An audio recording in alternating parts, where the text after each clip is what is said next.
So, that's right. We got our Dwight bobblehead. It's pretty impressive. So, we're gonna start off talking about the Starless teams in the playoffs, and maybe some expectations, some things that might occur because of those injuries. First one, want to start in the West or East? Let's do West. Okay. Let's start there. Since there's so many. Well, and just because anything can happen in the West right now. Yeah. But let's start with the San Antonio Spurs.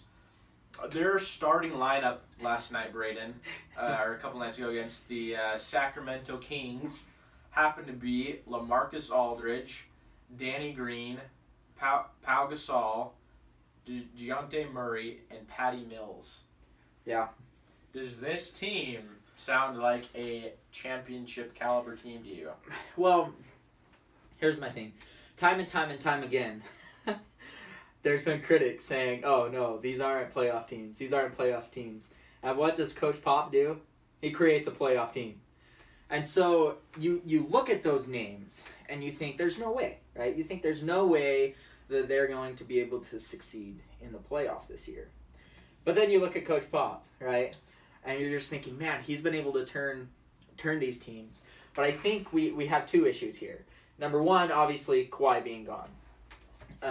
Not even being gone, just deciding not to play. Yeah, that's what he's been cleared to play, right? They've had team meetings. Yeah, talking to him, but he's not playing. And I think it's also, from what I recall, it's also going into LaMarcus Aldridge. His attitude towards playing for the Spurs definitely has diminished. It's been, a negative thing for him.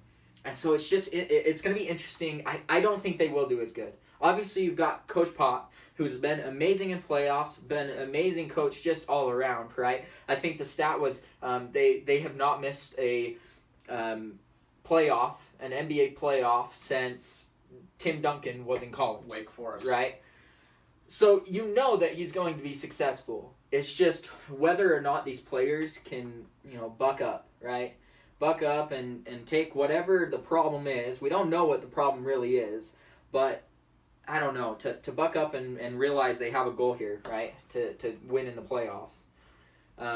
Because there's tons of openings, Other than Houston, a lot of the other teams are looking very vulnerable, And so it's just like there's so many possibilities.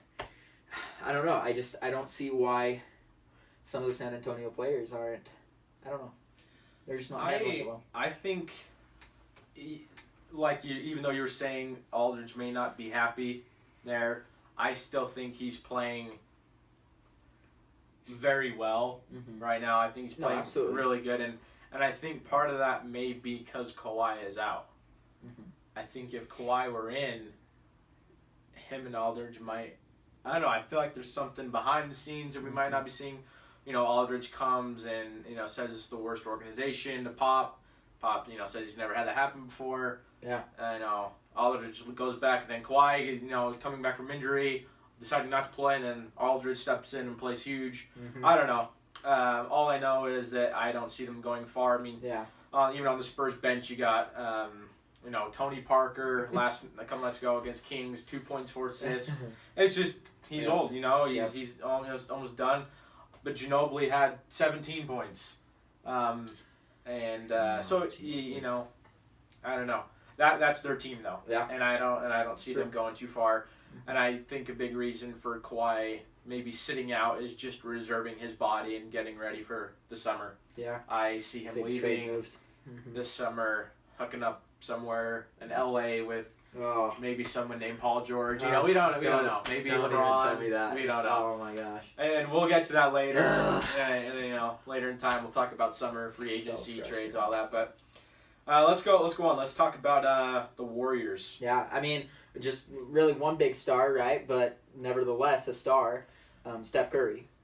And not just star. I think he is the motor, the head of that team.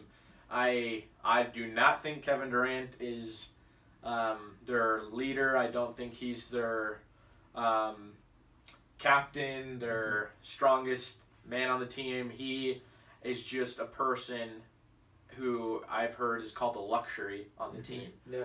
And he is. Don't get me wrong. Yeah. People put KD up there to LeBron.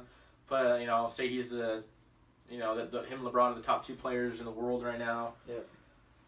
But Steph Curry is definitely the backbone of that entire team. No Steph Curry, they're not winning a championship this year. Yeah. No, I agree. And so the real controversy then begins. This is where it starts getting crazy. Because you're looking through all these different playoff scenarios of who's going to be in that 7th spot, right? Mm-hmm. And which team, out of all those teams that are fighting for that, for those spots, which team could you see potentially taking over Golden State? First round. And maybe second round, they make it, right? They make it in the second round. What team can maybe take advantage of a recently injured Steph Curry, right? I don't know, though, when we're going to see Steph Curry. Mm-hmm. I think most of the rumors are we're going to see Steph maybe second round, which is a whole first round for the Warriors to play with no Steph. Yeah. It's been kind of interesting watching the Warriors play and just see just the vulnerability of the Warriors. Steve Kerr came out today and he mentioned how this is one of the greatest benches he's ever worked with, coached with. Which is interesting to me because at the beginning of the year I thought that might have been true because they were dominating. Yeah. But you see Steph Curry leave and the Warriors. Totally. It's a different. Even the bench, even if he's not on the bench, it's different with Steph Curry. And I just think, I don't know, part of that might be from KD's mentality. I've not been a fan of KD at all this year. He's turned into a Draymond Green. He's turned into just kind of a punk in the NBA. And I think he just demands the ball, especially when Steph's out. I think he really does just demand it. Klay Thompson had 22 points or something in the first quarter the other night, which was unreal. It was awesome. I love Klay Thompson. But with no Steph, I don't think it's possible. I don't see where that's going. I don't. And not in any biased way or anything, but with the chances of Utah getting that 7th seed, I don't think any team really wants to face Utah right now with how hot they've been. But that is a number 1 defensive team that could pick apart Golden State. That's where it gets scary, right? And that's not only it. I mean, you also look at San Antonio. Yeah, they're short, Kawhi Leonard, but they're definitely able to compete, right? They could compete against Golden State. Now, whether they'd win, I'm not sure, but I think there's multiple teams that could potentially put up a fight against this Golden State team, which hasn't been the case for quite some time. And even if you look down further in the playoffs, you got Houston, who I think at this point, especially with no Steph Curry, would dominate the Warriors, literally dominate them. I think they'll dominate the whole West. Yeah. You just haven't been able to see KD, especially when he was on OKC, and he had Russell Westbrook. And even before that, when they went to the finals, they had a very young James Harden, which I know he wasn't matured. He wasn't where he is today. But he's still but they still couldn't beat LeBron. Dwayne Wade, Chris Bosh in Miami. But even then, KD and Russ, no James Harden. They take OKC to the conference finals against the Warriors. Couldn't beat them. So then KD goes and joins them. And I just think Steph Curry is 99% of the reason why KD went and joined the Warriors is because that was an MVP and they could play together. So I don't know. No, it'll be interesting to see what the Warriors do. But I'm excited to see. I'm always shooting for those big power teams to get taken down. Yeah. And so it'll be interesting, and I'm excited to see if they finally their reign ends. It'll be cool. Let's hope so. Sorry, Warriors fans. Celtics though. Moving on to the East, right? You've got Kyrie out. Well, even before the whole game 1 of the year this year, Mr. Gordon Hayward, which I completely feel bad for. Yeah. It was something awful that happened, and ever since that happened, wishing Gordon Hayward a speedy recovery. I will say that I am a Jazz fan. On the show, though, I'm not biased against that. I'll never be biased. But I do, at the very beginning, I might have been, that's what you kind of get for leaving Utah, just because I was a Jazz fan. But As an NBA fan. As an NBA fan, I really did feel Yeah. bad, and once a couple weeks later, I felt really bad for him, and because it would have been such a fun team to watch. Mm-hmm. Honestly, Kyrie and Gordon Hayward, it would have been Incredible. a sensational team for the Celtics.